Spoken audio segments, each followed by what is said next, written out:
Hello guys, today we're going to be doing the history section of the video and all with Minecraft, and I'm going to show you here in this video this castle I made in Minecraft, telling you all the key historical features I'll actually use, and in a way you can easily replicate and add your own style to make your own castle, which is very accurate.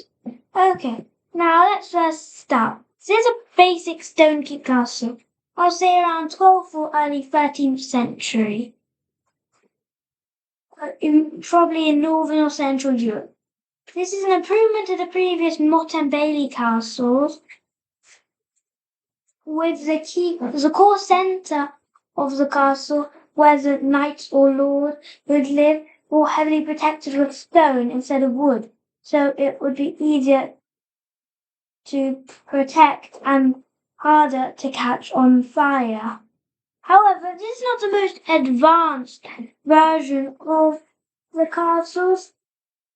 The concentric castle in the future is larger, sturdier, with many circular towers around it.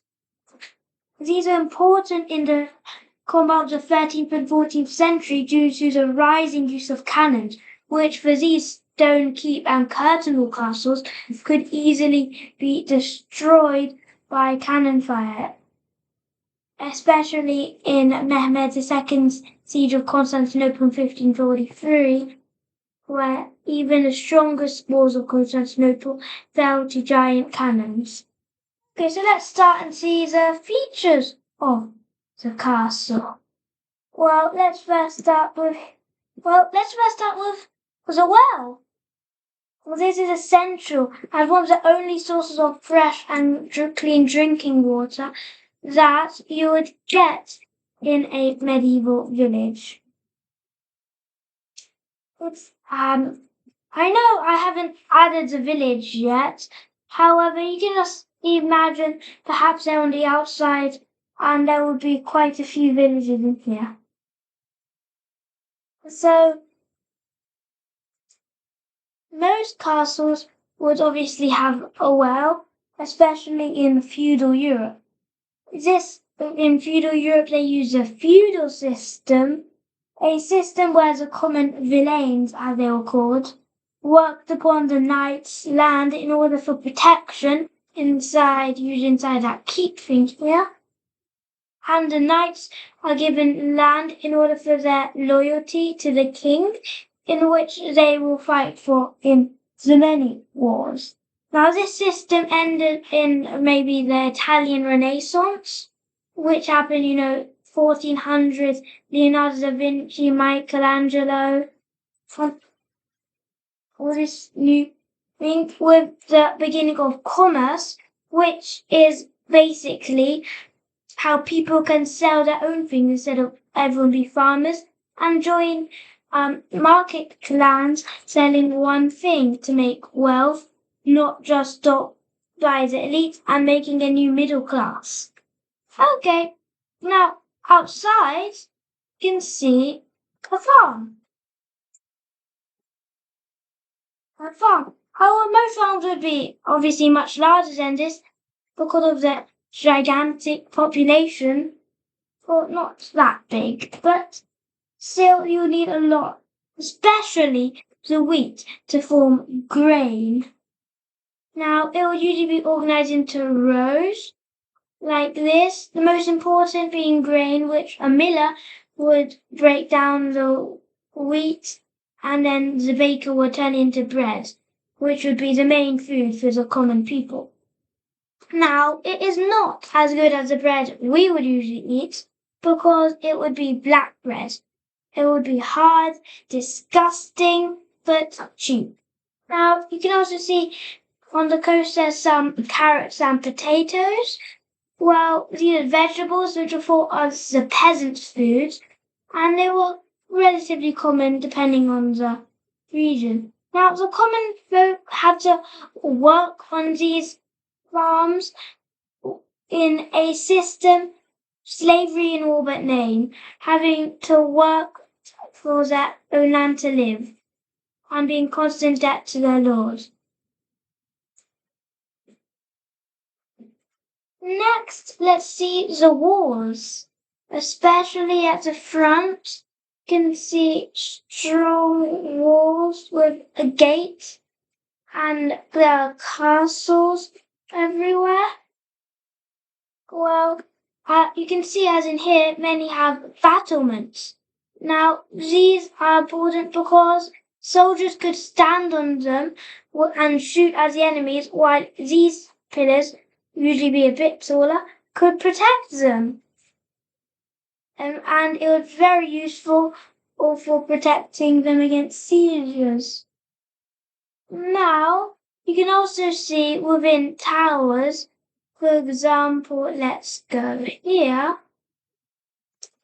there would be arrow slits like this, and it was crafted at a perfect angle for archers to be able to shoot at the enemy, yet it's very hard for the enemy to shoot back.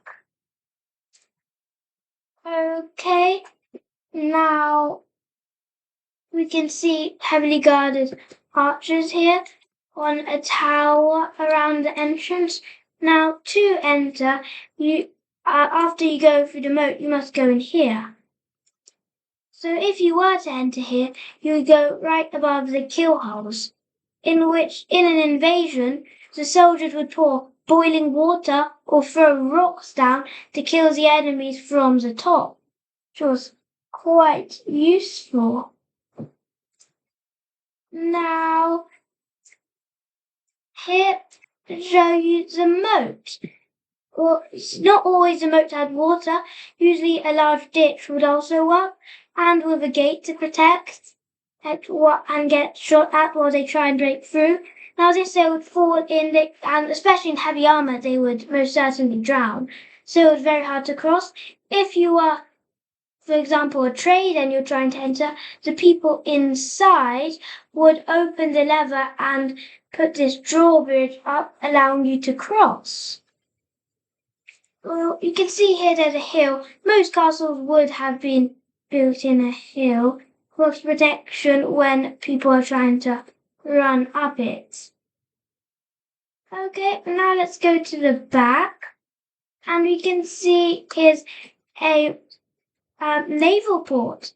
So, especially in the later medieval eras, this was extremely important for trade and made wealthy cities. However, there's only a small ship here, and it doesn't look like it's a very big city for trade. Perhaps it has no resources. It has a sea gate and a strong chain, such as used in Constantinople on one of their naval walls, to protect large enemy ships in an opponent's navy to break in.